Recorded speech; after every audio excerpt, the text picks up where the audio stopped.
no one truly knows what lies beneath Prague Castle. Tourists wander the courtyards, photographing gargoyles and sipping overpriced coffee, but few realize that directly below their feet, buried beneath centuries of stone and silence, breathes something ancient, something forgotten. They say the walls down there whisper when the moon is dark and the bells toll at midnight. Some believe it's just the wind, others know better, because once, just once, a young woman followed that whisper and never came back the same. Her name was Isolde.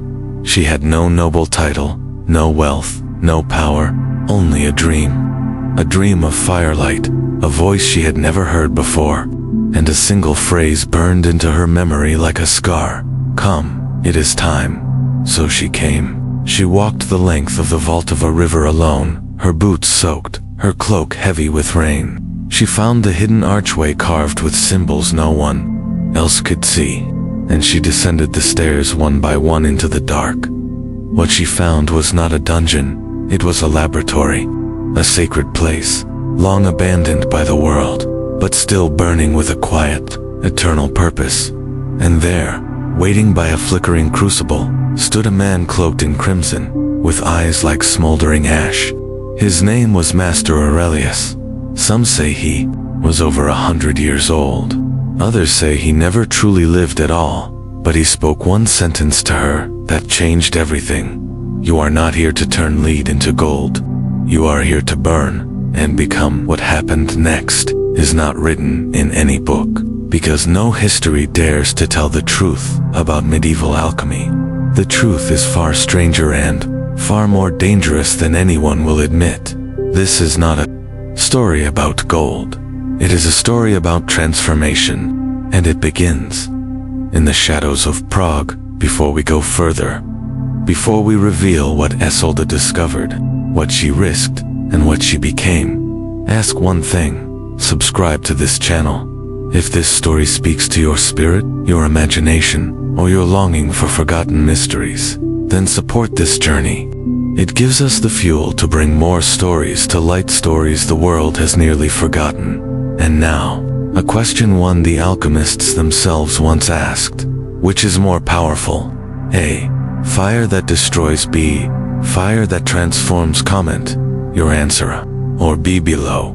Your response is more than a vote. It's a sign you're ready to begin this journey with us. And perhaps, to begin your own. The days that followed Isolde's initiation into the lab of inner fire were thick with a strange new silence, a silence not of emptiness, but of reverence. Each morning, she awoke with a sensation that her dreams had continued beyond sleep, as if the world she entered in the chamber beneath Prague Castle was more real than the waking life above it. The laboratory was no ordinary room. It pulsed like a living being. Shadows lingered longer than they should. The air carried scents that didn't belong to any one plant or oil, but seemed to breathe in tune with her own mood. She noticed it first when she felt joy after a particularly clear translation. The fire would flare up, warm and golden. But when doubt crept in, the hearth seemed to dim, crackling low. Almost watching, it was Master Aurelius who first noticed her sensitivity. You're not just learning to see the flame, he told her. You're beginning to feel what lies beneath it. She didn't know what he meant, not fully, but she was beginning to understand that in this world of glass and fire, emotion wasn't an obstacle, it was a tool. By the third week, Aurelius gave her access to the inner shelves. There she found row upon row of glassware, each piece crafted with impossible delicacy, spiraling retorts, bubbling cucurbits, crystalline vessels shaped like teardrops, and others she could not yet name. Their surfaces shimmered subtly, not with light, but with something deeper, purpose. Each tool, she was told, had its own temperament, like a person. The alembic, Aurelius explained one morning. Lifting a tall curved distiller doesn't just condense vapor, it reflects clarity. You cannot force it. If you rush the flame, the result is chaos. She nodded, watching as he set the alembic into place above a modest furnace. A small sprig of dried valerian root was placed in the bulb, followed by a splash of ethanol. The heat rose slowly, and the vapor began to curl. As the process unfolded, Aurelius said nothing. He simply observed. So did she. What fascinated Isolde was not the transformation of the material, but the stillness required to see it happen. No flourish, no shouting, no dramatic bursts, just quiet, measured focus. Later that day, she wandered the back alcove of the lab where Aurelius kept what he called symbolic archives. Here were scrolls, diagrams, and manuscripts too delicate to be bound, each one protected under glass or sealed in waxed leather. Among them were glyphs older than Latin, sigils painted in gold, and detailed illustrations of the mythical Ouroboros, the serpent swallowing its tail. Each symbol had layers. A triangle meant fire, yes, but turned upside down, it meant water. A circle around it could represent unity, or protection or imprisonment, depending on what touched its edge. Alchemy is the art of context, Aurelius said when he found her poring over a chart of planetary metals. Lead isn't just lead. Under Saturn, it's sorrow, but under the right heat, it begins to remember light. There was a softness to how he said it, as if he, too, had once been led. That evening, a storm rolled over the city. Thunder echoed through the underground halls, but the lab remained warm. Isolde sat with her journal, recording each tool in its name, drawing tiny sketches in the margins. She felt like a scribe in a forgotten monastery, preserving knowledge that the world above had abandoned at midnight. Aurelius placed something wrapped in velvet on the central stone table. It was delicate, weightless. When unwrapped, it revealed a pale, bloom-dried, but intact moonflower. Tomorrow, he said quietly, you will perform your first full distillation, alone. Her heart skipped, not from fear, but from anticipation. She had felt herself moving toward this moment since the first day she arrived, and yet, something in the way Aurelius said alone echoed deeper than the task itself. The next night, under the glow of a waning crescent moon, she entered the lab in silence. Her robe was clean, her notes memorized. She lit the directional candles: north for earth, east for air, south for fire, west for water. Then she centered the alembic, placed the dried petals into the round-bottomed flask, and adjusted the flame. With slow, practiced turns, the petals softened, then shimmered, then began to give up their essence. She waited. A single drop condensed at the end of the coil and fell liquid silver into the waiting vial below. Then another, then another. She sat, watching, listening to her own heartbeat. It was slow, steady, in tune with the fire. After hours, the vial was half full. The color of the distillate was unlike anything she'd seen, not silver, not blue, but the sheen of starlight on water. When the process was complete, she sealed the vial with wax and placed it in a basin lined with salt. Not because it was written in a book, because it felt right.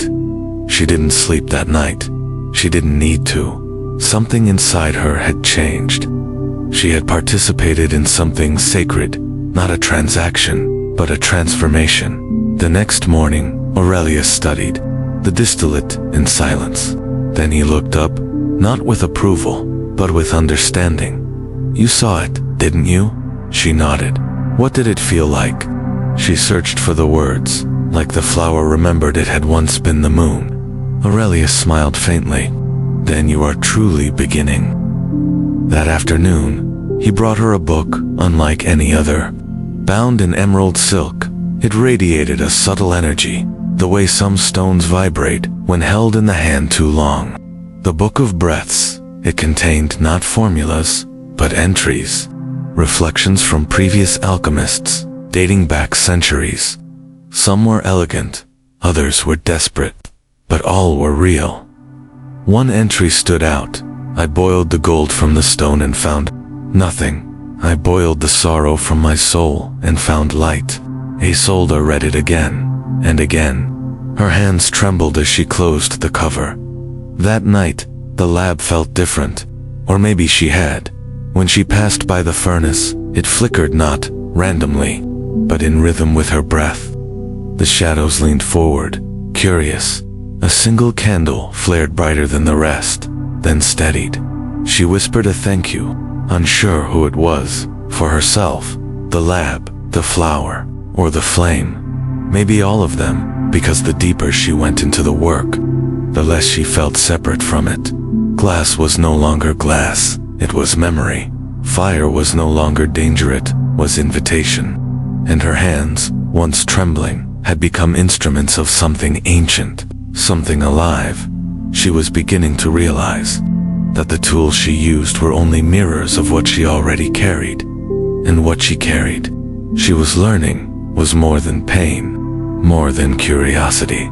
She carried the seed of transformation as the sun rose over Prague, and the world above stirred in its ordinary rhythm. Isolde remained below, wrapped in the silence of ash and glass, flame and breath, and for the first time in her life, she felt not alone, but part of something vast, and beautiful, and patient, something that didn't demand her brilliance, only her presence. The Prague sky had dimmed to a colorless gray, neither day nor night, when Isolde felt the first pull. It was not a summons in the usual sense, no letter, no voice, no flash of fire. It was quieter than that, a question that arrived in her sleep, like the echo of something she'd forgotten she was meant to remember. What if the Philosopher's stone was never meant to be found, but was always meant to be understood? She'd been reading the Book of Breaths again, drawn to one passage that refused to release her. The stone is not hidden in the world. It is hidden in plain sight, buried beneath the part of you that still seeks. Master Aurelius noticed her change before she said a word. That morning, she found him preparing a small satchel, nothing grand, just parchment, a compass, dried fruit, and a crystal pendant that shimmered like oil on water. He said nothing at first, only watched her from across the room, as if measuring something intangible. "You're ready," he finally said. She opened her mouth, but he raised a hand, not for the stone, for the question. The journey took her west, across ridgelines and lowlands, through whispering forests and forgotten roads. At every stop, she found fragment symbols scratched into chapel doors, echoes of alchemical scripts in abandoned prayer books, whispers in the wind that followed her footsteps. It was in France, at the edge of the sea, that she arrived at Mont Saint Michel, a place where the tides swallowed the path twice each day, where land became ocean and back again. Here, standing before the ancient abbey's shadow, she understood why Aurelius had chosen this place. It was not just beautiful, it was symbolic. The sea and land in constant transformation, the visible and invisible exchanging masks. A monk, with eyes like old parchment, led her through the crypt, deeper than the pilgrims were allowed to wander. He gave her a single candle, nothing more, no directions, no warnings, just a nod and a whispered Latin phrase, per ignem veritas. Through fire truth, she descended alone. The air was thick, salt-laced, cold. The walls narrowed the further she went, until the stone began to sweat and the silence pressed against her ears. Then the corridor opened into a vaulted chamber, empty but not unoccupied. In the center stood a pedestal draped in faded blue silk, and on it, a copper scroll case sealed with wax so old it had turned black. She reached for it without hesitation, her hands no longer questioning. She cracked the seal, and time shifted. There were no words inside, no parchment, just a sheet of thin hammered copper, etched with lines that moved as she read. The longer she stared, the less the lines seemed to belong to metal. They bent and curved in response to her breath. They glowed faintly when her fingers hovered above them, and then, like a second skin peeling back, she saw, not with her eyes, not even with her mind. She saw with something deeper.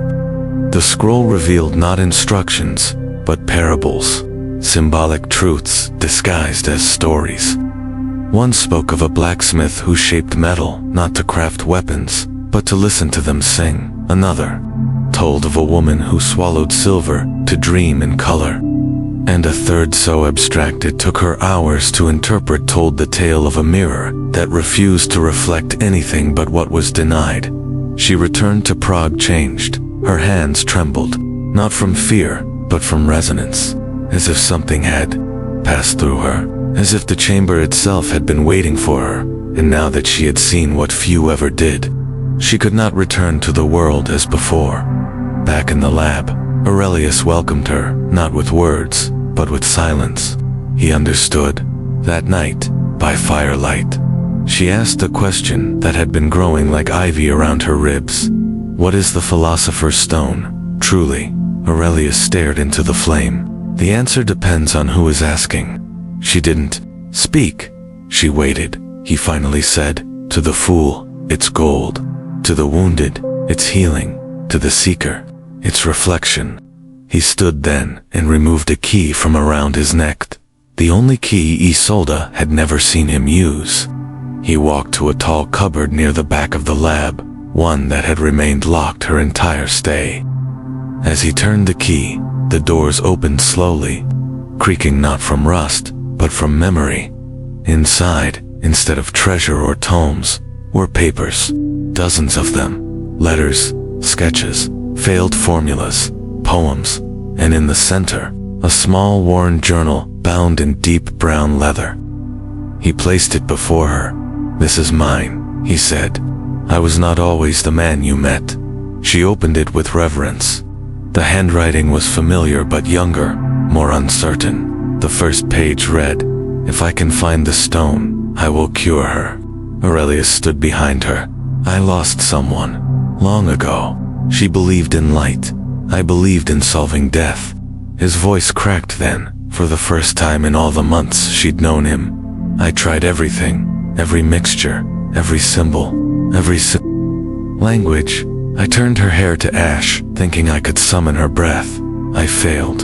He didn't look at her when he spoke next, and that's when I realized. The stone doesn't stop death. It teaches you how to live before it comes. Isolde said nothing. There was nothing to say. She felt the weight of his loss in the silence. And yet, within it, a kind of peace too. Not acceptance, but surrender. In the following days, Isolde retreated inward.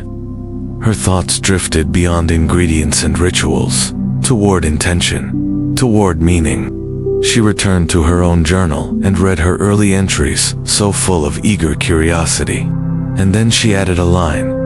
What if the alchemist is the crucible, and life is the flame? At dusk, one evening, as the city bells tolled across the river, Isolde stood before the Athenor alone. She didn't light it.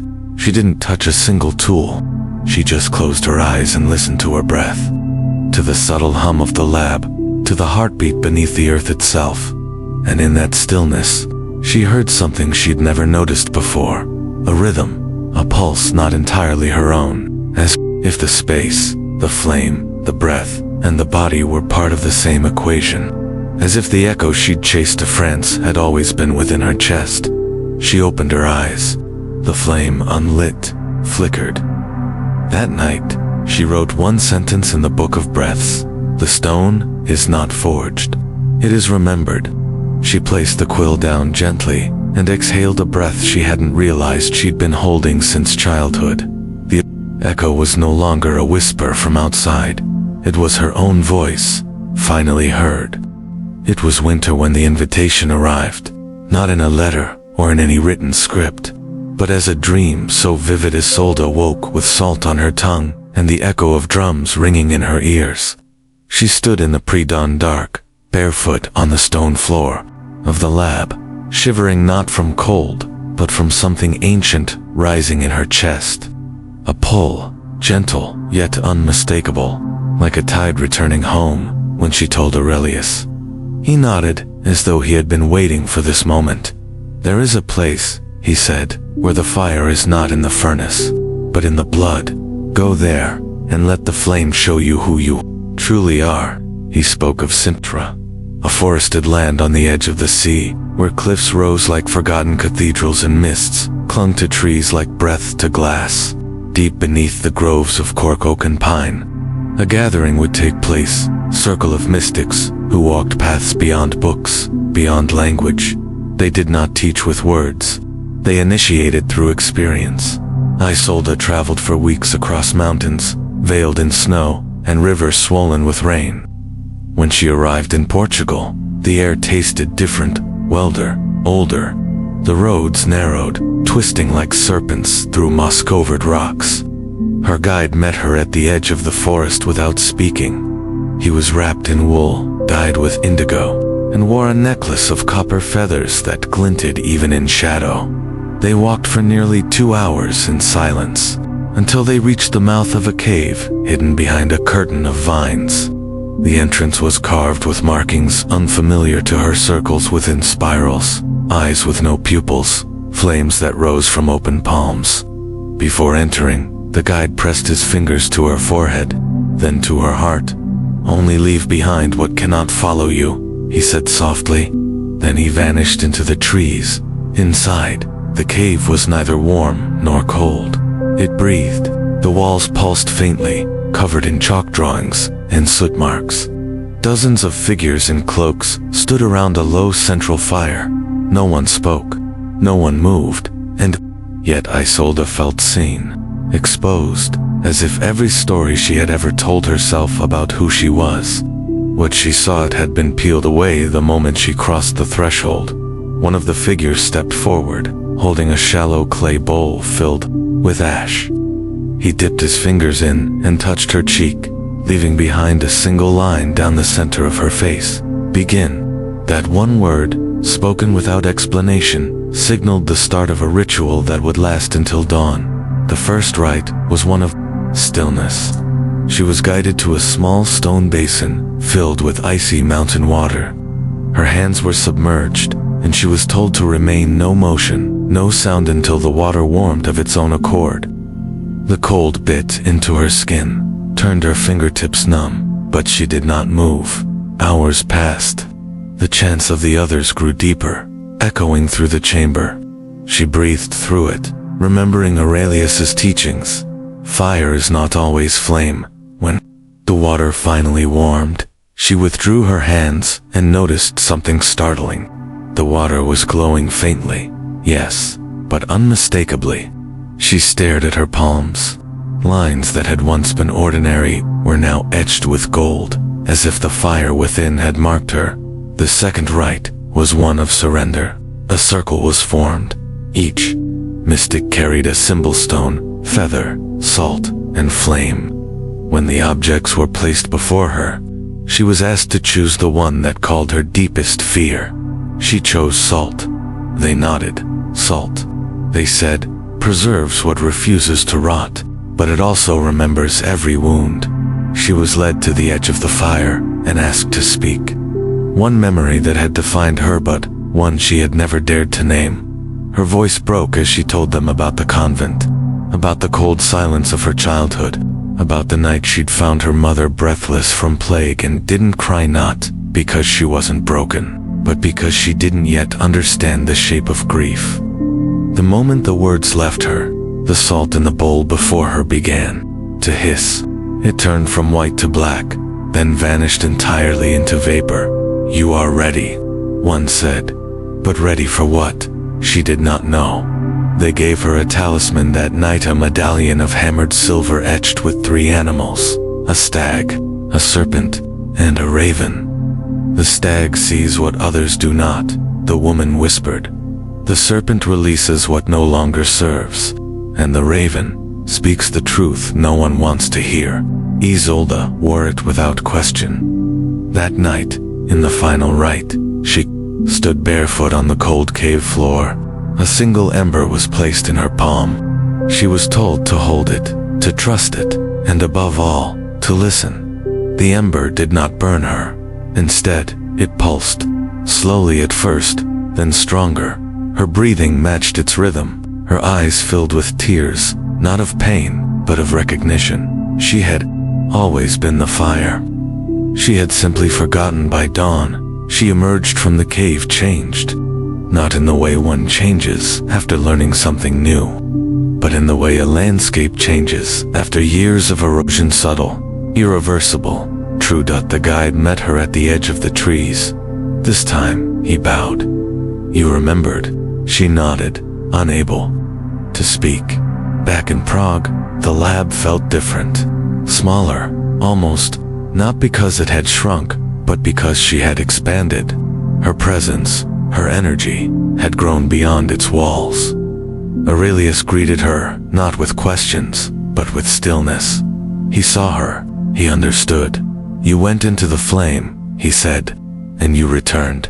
She spent the next days in quiet reflection, barely touching her tools. Her work no longer felt like an experiment. It felt like a conversation. When she did return to the bench, her hands moved with certainty. She no longer hesitated when pouring oils or setting temperature. She knew, not because she had memorized formulas, but because her body remembered something older than knowledge. That week, a strange thing happened. The raven that perched near the lab windows each morning, silent for months, began to speak. Not in words, but in patterns. In sound, it tapped once for yes, twice for no. It fluttered when danger approached. It croaked low when she made a mistake. She did not question it. She simply listened. And in listening, she learned. By the end of the month, she had burned every old note she no longer needed, every diagram that no longer served. She started fresh. Not because the old knowledge was wrong, but because it was no longer hers. Now, she worked with her breath, her blood, her spirit. She did not seek the philosopher's stone. She became the flame that could reveal it, and in the quiet that followed, she realized something profound. Alchemy was never about the gold. It was about memory, and she had remembered. There are moments in every alchemist's life when the lab goes quiet, not from stillness, but from shock. It is not the silence of peace. It is the silence that follows something breaking. It began, for Isolde, with restlessness. She had returned from Sintra with a fire burning inside her, not metaphorical, but visceral. The rituals had awakened something primal. Her senses were sharper. Her awareness of unseen patterns of heat, of metal, of time itself had expanded. Yet as the days wore on, a new kind of pressure grew. She could no longer ignore the questions whispering through her hands as she touched each tool. The heat that pulsed behind her eyes when she meditated. The dreams that showed her golden shapes spinning endlessly above vast black seas. She wasn't just ready for a deeper experiment. She was aching for one, and that ache, so easily mistaken for clarity, became her blindfold. Aurelius was cautious. He had watched other students reach this point, when confidence turns too quickly into certainty. He saw the way Isolde handled the glass vials, the way she moved through the lab with precise intent, but no pause. She was no longer listening. She was chasing. One morning, she entered the lab before sunrise and cleared the center table. She didn't tell Aurelius what she planned. She simply laid out her materials like a painter ready to confront a blank canvas. Powdered lunar tincture she had saved from her Sintra journey, a small vial of solar elixir she had synthesized using saffron and red calcite, and a blackened, but strong, or so she believed. The ritual she designed was meant to unify opposing forces, night and day, moon and sun, emotion and reason, not symbolic literal. She believed she could merge them, that the balance would reveal something new, something no one had dared attempt. Aurelius found her mid-preparation and paused in the doorway. His face was unreadable. "What are you making?" he asked. She didn't meet his gaze. "I don't have a name for it." "Then it's not ready." She exhaled. "I am." There was no argument, only that quiet between two people who love each other and know that one must walk into a mistake alone. He left the room. He didn't watch. She lit the flame. The elixirs merged within the crucible slowly. At first, A blue shimmer danced at the edge of the surface. Then, a thread of gold twisted upward like smoke. She adjusted the flame dot too quickly. The glass cracked. Just a thin line, but enough. Pressure mounted. The compound thickened. The gold vapor turned orange, then red. The crucible hissed. Then it broke. The sound was not loud. It was sharp, clean, like a single breath too deep, followed by silence. In an instant, the liquid spilled over the table. The heat exploded in a wave. The candle flames went sideways, and Aurelius, rushing back at the sound, raised his hand just in time to shield the Book of Breaths from the spreading fire. It caught him instead. The heat lashed across his back as he fell. Isolde screamed, trying to smother the flames with her robe, her bare hands. She burned herself without hesitation. The lab filled with smoke. The sigils on the walls shimmered wildly, almost reacting in panic. Somewhere, a vial shattered by the time the fire was gone. The lab was scorched and silent. Aurelius lay on the floor, breathing, but motionless. For the first time since she had entered this sacred space, Isolde wept not from failure, but from grief. The kind that comes when you realize your ambition nearly destroyed the only person who believed in you. They moved Aurelius to the far corner of the lab, where light from a small stained glass window warmed the floor. His wounds were deep, but not fatal. His voice was gone for days. He slept often, and when he woke, he said only one thing: "You must return to listening." Isolde didn't return to the table. She didn't touch glass. She walked the corridors of the underground chamber in silence, tracing her fingers along the wall as though reading the memory of stone. The lab had absorbed her pain. It did not judge her, but it did not forget. It was during these days of stillness that rumors began to spread. A merchant from the south, passing through Prague, spoke of a faction calling themselves the Guild of Mercury, alchemists in name, but not in spirit. They cared not for transformation, only replication. They sought the Philosopher's Stone, not to understand it, but to mass-produce its power. They were searching, and they had heard whispers of a lad beneath Prague. One night, Isolde heard footsteps beyond the upper passage. She moved swiftly, barefoot, her breath low in her chest. A figure in gray robes crouched near the entrance, attempting to draw the symbol of unlocking in powdered salt. She watched him from behind a column, heart pounding. She did not act with rage. She acted with ritual. She walked into the light and clapped her hands once. The sound echoed like a thunderclap. The man turned on froze. She said nothing. She only held up a mirror she had kept since her childhood. One she had carried from the convent, rimmed in iron. The man's eyes widened. His face turned pale. He ran. In the days that followed, she sealed the passages. She drew new sigils over every entrance, some for protection, others for truth. She realized then that failure was not the crucible breaking. It was what happened when you forgot what you were working toward. She returned to the place where she had burned the elixirs. She cleaned every inch of it, not to erase the memory, but to understand it. Every soot mark became a lesson, every crack a teacher. She opened a drawer she had never touched. Inside were letters Aurelius had written to himself, notes from his youth, each one more frantic than the last. There was love in them, yes, but also desperation. He too had burned someone he loved. He too had been broken by ambition, and still he returned. She realized then that the fire wasn't her enemy, her silence was. She walked back to Aurelius's side one evening and placed her burned hand gently over his. He opened his eyes, spoke, for the first time in nearly 2 weeks. "You saw it." She nodded. "I did." He squeezed her hand with what strength he had left. "Then you're ready for truth." That night, she wrote one sentence in her journal: "The crucible does not betray us when it breaks. It shows us what we could not carry." Then she lit a single candle and watched its flame dance, not to create, not to control but simply to remember. And in its soft, flickering light, she began again. The wind in Prague carried a weight that winter. It moved through the stone corridors like a breath between prayers, whispering the names of things that could no longer be hidden. Isolde sat quietly beside the embers of the old furnace, the journal in her lap open to the last page she had written. The words were still fresh. The crucible does not betray us when it breaks. It shows us what we could not carry.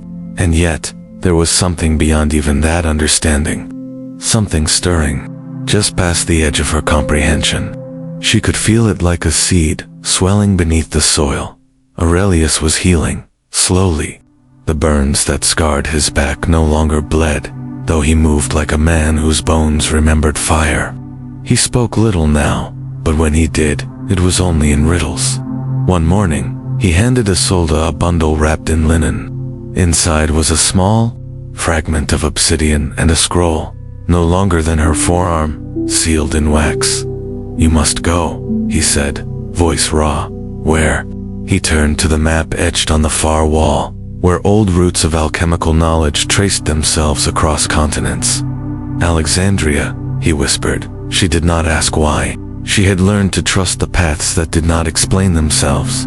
Isolde traveled alone again, as she had in the beginning, this time through lands burned by sun, guided by stars that hummed like silver strings in the desert night. The air in Egypt was thick with memory. The streets of Alexandria echoed with a rhythm, unlike Prague's lower, deeper. As if time itself had chosen to sit and listen. She found the Coptic quarter tucked between two ancient alleys where stray cats guarded doorways and children carried water in clay pots, balanced like blessings on their heads. The library was not marked.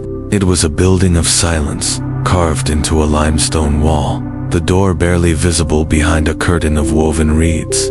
Inside, the air was dry and sacred. A man waited for Herbline, but not unseeing. His name was Yusuf. "You've come for what cannot be written," he said. She nodded. He led her without a cane, his steps sure, into a lower chamber where the air changed. It grew heavier, not with dust, but with reverence. Shelves lined the walls, filled with scrolls, wrapped in cloth the color of dried pomegranates. But Yusuf did not take her to the shelves. Instead, he knelt before a simple copper basin, placed his hands on either side, and whispered a single phrase. Let her see with what cannot be taught. The basin filled with light, not water, not flame, just light. And in that light, images, swirled symbols, animals, geometry, hands, breath, fire, ash. She saw spirals made of bone, eyes opening within eyes, gardens growing upside down. None of it made sense. All of it felt true. When the light faded, Yusuf stood and handed her a scroll that smelled faintly of cedar and frankincense. "She wrote this," he said. He smiled. "The one who remembered first.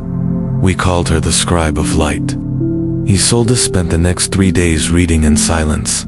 The scroll was not long, but each sentence unfolded like a ritual. It did not tell her how to make gold. It did not name the ingredients of the Philosopher's stone. Instead, it whispered things that pierced straight through her reason. To alchemize matter is to begin. To alchemize the self is to return. Do not separate the soul from the metal.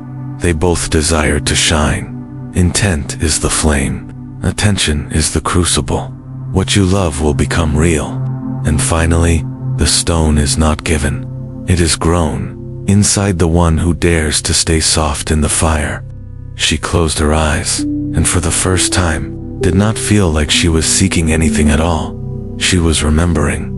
When she returned to Prague, she brought no treasure, only the scroll and a small file of desert sand Yusuf had given her for grounding. The lab was quiet. The snow had begun to fall outside, but within the chamber, the warmth of the old furnace remained steady. Isolde didn't speak of her journey. She didn't need to. Aurelius saw it in her eyes. That week, she returned to the table not to experiment, but to commune. She placed the desert sand beside her tools. She cleaned the glass not with vinegar, but with rosemary water. She placed a single seed in the center of the table, a tiny rosehip, dry and red. Then she lit the flame. This time, there was no formula, no goal. She let her breath guide her. She placed the tincture of moonflower and solar dust in opposing beakers, but did not mix them. Instead, she held her hands above each and whispered the names of what she loved: light, breath, grief, her, mother, the sea, Aurelius. The air thickened. She lifted a crystal wand and traced the sigil of union in the air. Then she waited. The two liquids shimmered, then pulsed, then met in the center bowl. They didn't spark, they didn't glow. But something within the mixture changed not its form, but its presence. She dipped her fingers into it and touched the leaves of a brittle plant. She had been unable to heal for months. It bloomed, not slowly, not violently. It simply remembered how. Aurelius, watching from the shadows, did not speak.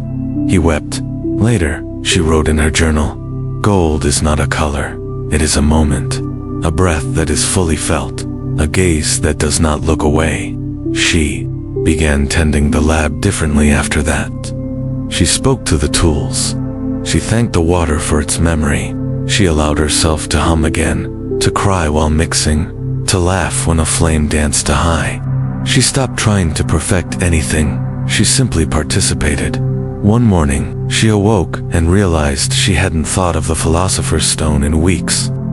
It was not that she had abandoned the quest. It was that she no longer saw it as a quest at all. It was a relationship, and like all deep relationships, it changed her not through milestones, but through presence in the final pages of the scroll. From Alexandria, she read, "When the alchemist forgets she is separate from what she seeks, she will touch the stone every time she loves, with her whole being." She folded that page gently and placed it into the book of breaths, not as a teacher, as a witness. The gold she sought was never meant to be held. It was meant to be lived, and now she lived it. Years passed, quietly, without drama, without the loud crescendo of revelation, or the parade of completion that stories often promise. The lab of inner fire remained, carved into the stone heart beneath Prague Castle, unchanged in its bones, yet softened by time. Its walls bore new sigils, now some traced in iron dust, others in soot and beeswax, but most invisible to the eye. Only those who had truly seen the fire within themselves could recognize their glow. Isolde had grown older, though not old. Her hair was longer now, streaked at the temples with silver. Her hands still bore faint scars from her earliest experiments, but they moved with the calm precision of someone who no longer needed to prove she belonged. She lived in rhythm with the labyrinth at dawn, walking the perimeter, listening to the breathing of the earth below. Aurelius had passed 3 winters ago. On the last day of the year, with snow falling outside and the furnace glowing low inside, he left without fear, with only a smile and the final words, "You are ready now." She buried him not in the world above, but within the walls of the lab itself, where the heat of his life would remain in the stone, in the ash, in the air. She sealed his ashes behind the western arch, and carved no name, only a single symbol, a spiral that ended in a star. The night after his passing, the lab went silent. For the first time, not a single ember moved, not a drop stirred in the flasks. The air stilled as if holding its breath. Then, at midnight, the candles relit themselves, every one, and Isolde understood. He was not gone. He had become part of the labyrinth. She began taking notes again, not formulas, but observations. Quiet details about the way the flame curled when the moon was new, or how the smell of lavender changed depending on the dreams she had. She wrote in long, flowing sentences, no longer trying to preserve knowledge, but to make space for wonder. Eventually, others came, not many, only a few, drawn by whispers, or dreams, or the strange pull that tugs at a soul when it knows it's time to remember something it never consciously learned. Isolde did not advertise. She did not teach in the way she had once imagined teachers did. She simply opened the door when someone knocked and offered them a candle. One of them was a girl named Amara. She arrived barefoot, her clothes soaked from the Vltava's rain. Her eyes were filled not with questions, but with hunger for silence, for truth, for something that did not need to be explained. Isolde saw herself in that gaze, and more importantly, she saw what she had become. She handed Amara a clean robe, and said only what Aurelius had once told her. You are not here to turn lead into gold, you are here to burn and become. Isolde no longer spoke of the Philosopher's Stone as a concept. To those who asked, she simply smiled and said, it reveals itself when you stop looking. Sometimes she'd take them to the garden behind the lab, where plants once thought long extinct now bloomed. Other times she'd lead them to the furnace and place their hand over it, without lighting a flame. Feel it, she'd ask. The warmth doesn't need fire anymore. One evening, when the stars over Prague blinked against a black sky, she returned to the Book of Breaths. It had grown fat, with entries her handwriting, Aurelius's notes, additions from strangers, whose names she never remembered, but whose truths had been preserved. She turned to the final page. It was blank. She picked up her pen, then hesitated. What could be written that had not already been lived?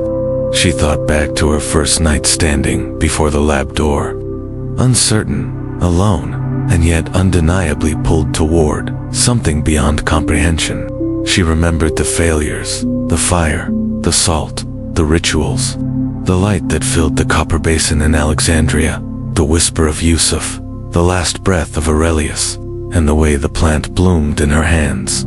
She thought of all the versions of herself she had shed, naive, determined, broken, silent, fearless, and how each one had taught her something vital.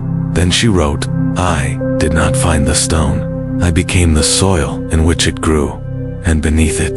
To those who walk this path, know this. The labyrinth is not designed to confuse you. It is designed to change you. She closed the book and placed it in the chamber's heart. The days that followed were slow, quiet, luminous. More came. Some stayed. Some left after a single night. One left a poem on the door written in charcoal.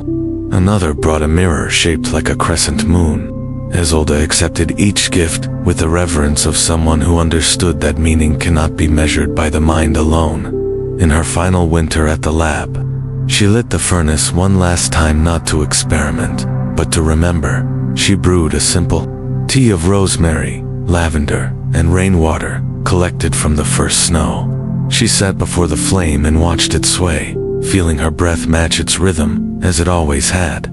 Outside, the aurora borealis stretched across the sky, soft green veils, dancing between stars.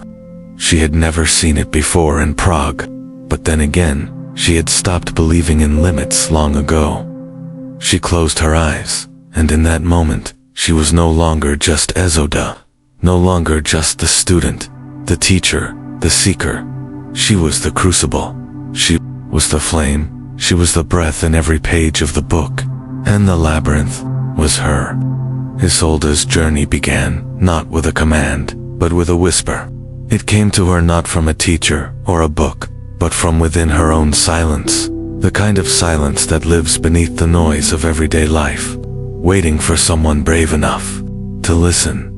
What makes her story remarkable is not the magic or the mystery, but the honesty.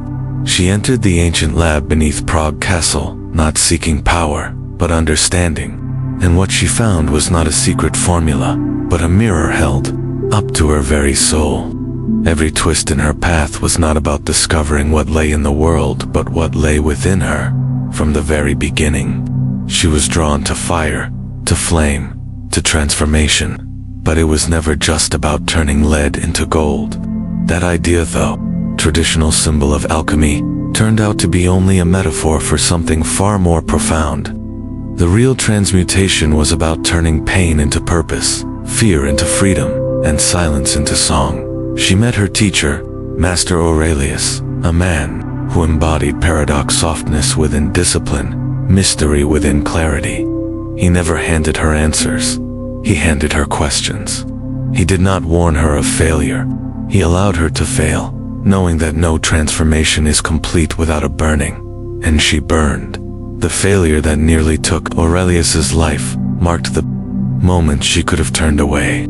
She could have left the lab behind and convinced herself that the world outside was safer, simpler. But she didn't. She returned to the place of her failure and stayed. She sat with the ashes. She cleaned the broken glass not to erase the past, but to understand it. This moment, this staying with the wound is where many stories end. But in alchemy, this is where the true work begins. Not in the excitement of the first success, but in the quiet after collapse. What followed was not just an intellectual exploration. It was a spiritual descent into the deeper mysteries of herself. The rituals in Sintra taught her to surrender to what could not be controlled. The journey to Alexandria revealed that wisdom is not only passed through words, but through vibration, through silence, through intention. In Yusuf, the blind librarian, she encountered a truth that had always existed at the edges of her awareness. We do not see with our eyes, we see with our being. The book of breaths, the scroll from the scribe, of light, the basin of pure light, these were not external validations. They were reflections of her own readiness to receive.